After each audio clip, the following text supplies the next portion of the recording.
우리가 기존에 썼던 방식이 properties 방식이었잖아요. 근데 YML은 그러니까 똑같이 properties랑 똑같아요. 그러니까 설정 파일인데 문법의 차이만 있습니다. properties 문법은 이제 아까 보여드렸던 것처럼 우리 기존에 썼던 게 이제 properties YML. 자, 변환하는 것도 있어요. 그냥 진짜 문법 차이입니다. 쓰는 방식의 차이.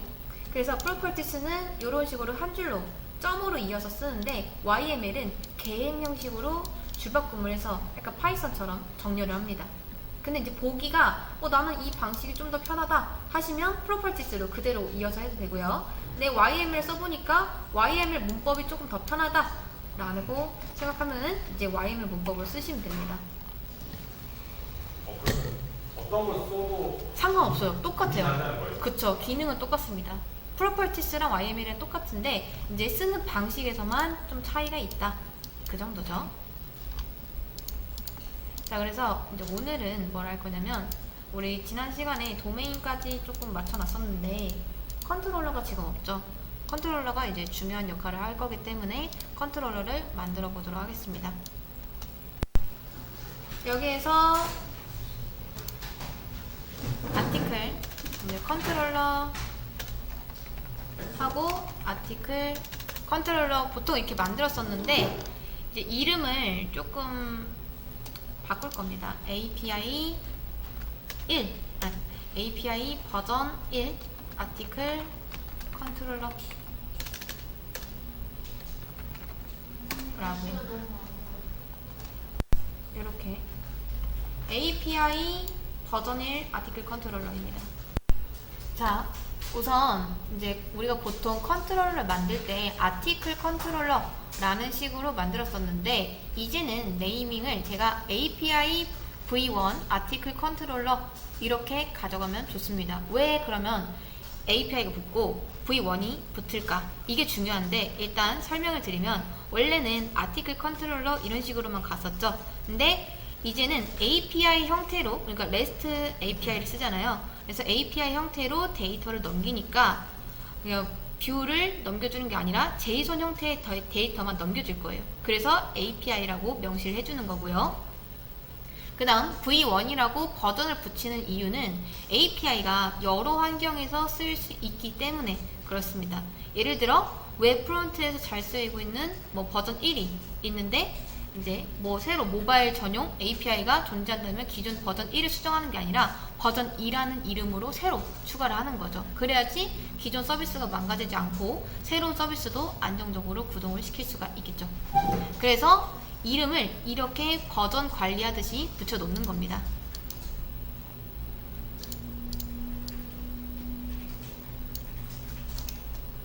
이해되시나요? 자, 그런 다음 이제 어노테이션은 원래 우리 어떤 어노테이션 썼었죠? 그냥 일반 컨트롤러죠. 근데 그게 아니라 REST 컨트롤러를 쓰셔야 됩니다.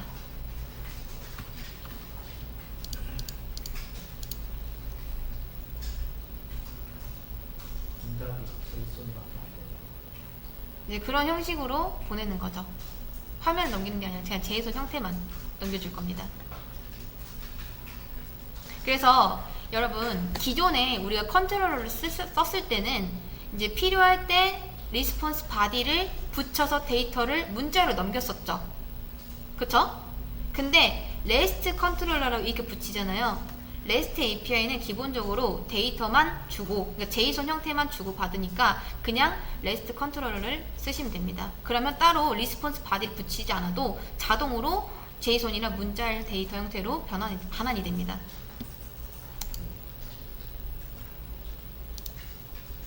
그 다음 이제 또 붙여줄게 required 이거겠죠. ARDIS constructor. 자, 이걸 붙이면 이제 클래스에서 final 또는 non-null 그 필드만 골라서 생성자를 자동으로 만들어 주는데 이런 걸 붙였을 때 이제 이게 되겠죠. private final article service 아티클 서비스. 나머지는 뭐 MVC 패턴이 똑같아요. 자, 그런 다음에 이제 CRUD를 한번 만들어 볼 건데 생각을 해봅시다. 요거까지 붙이겠습니다. 그래서 네. 자, 우선 요거부터 보고 나중에 붙일게요.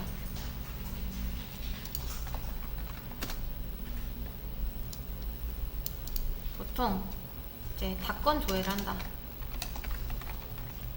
닫건 조회를 한다 하면은 get mapping이 붙고요. 그 다음 단건 조회를 한다 해도 get mapping이 붙죠. 근데 여기에 또 뭐가 붙죠? 이런 게 붙죠. id 이런 거 이렇게. 그래서 얘 같은 경우는 이제 뭐 articles 이렇게 붙는 거고요. 얘 같은 경우는 articles 1 이렇게 붙겠죠. 그다음 등록은 포스트 매핑입니다.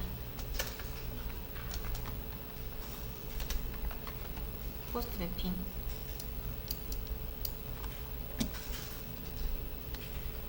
등록할 때도 어떻게 하냐면 애초에 어노테이션 자체가 저렇게 지정이 되어 있기 때문에 똑같이 articles 이건 뭐 어제 한번 다 정리를 해드렸었어요.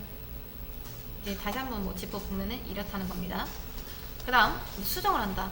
예를 들어 특정 아이디만 수정할 거다. 패치 매핑. 그 다음 똑같이 여기도 이렇게 들어가는 거죠. 아이디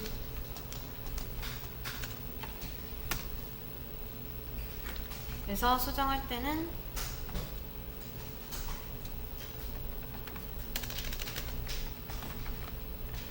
이렇게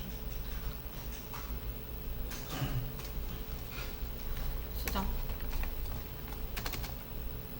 삭제 마찬가지겠죠. 딜리트 매핑 하고 아이디 이것도 그냥 뭐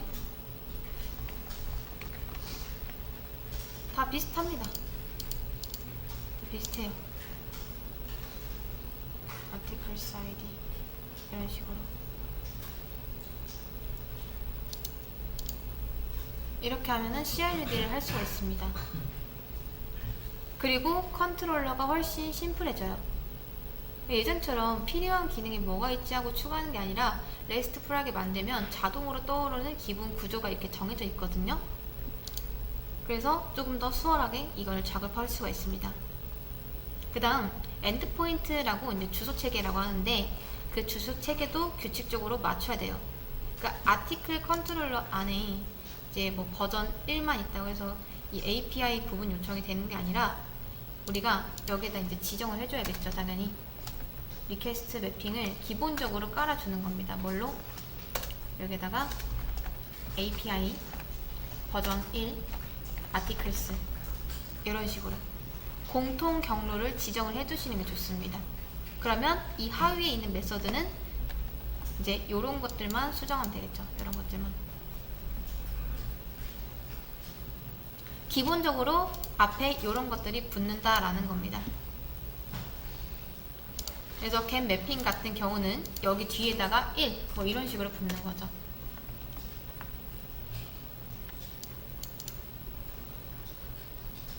자, 그럼 한번 만들어 볼까요? 자, 했던 것처럼 get 매핑 하고 이렇게 public string list라고 하겠습니다. 해서 이제 return을 목록이라고 할게요. 복사해서 get 매핑하고 아이디 하나 받겠습니다. 이제 get article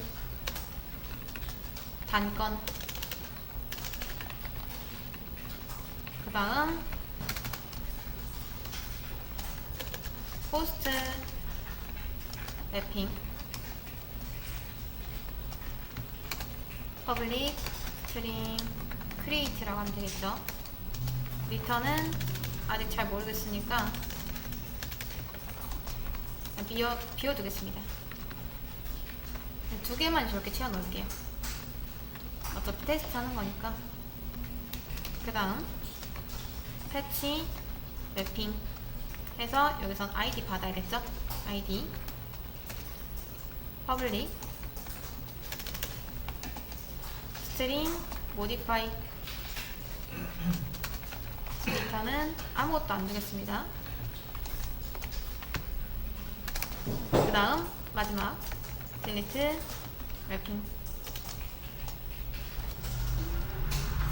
아이디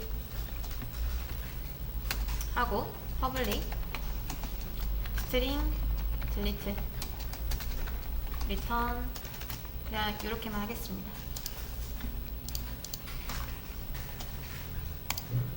자, 됐죠? 이렇게 하면은 애초에 이 어노테이션으로 이 각각의 메서드가 어떤 역할을 하는지 구분을 할 수가 있기 때문에 조금 더 우리가 간결하게 코드를 짤 수가 있습니다.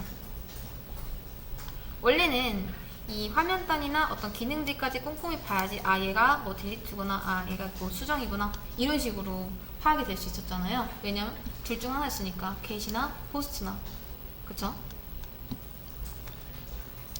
자 우선 지금처럼 하나 둘 셋 넷 5개 먼저 만들어주세요. 테스트도 한번 해보세요. 실행 시켰을 때 화면이 나오면 되거든요. 근데 우리가 기존에 쓰던 그냥 일반 컨트롤러가 아니라 레스트 컨트롤러를 썼기 때문에 굳이 여기다가 리스폰스 바디를 붙이지 않아도 이게 그대로 보일 겁니다. 그게 레스트풀 방식이에요. 자 그래서 이제 오류가 안 나면요 잘 돌아가고 있죠. 8080으로 그대로 돌아와서 이제 API 버전 1 아티클스 들어왔을 때 이런 식으로 목록이 뜨면은 잘 되신 겁니다.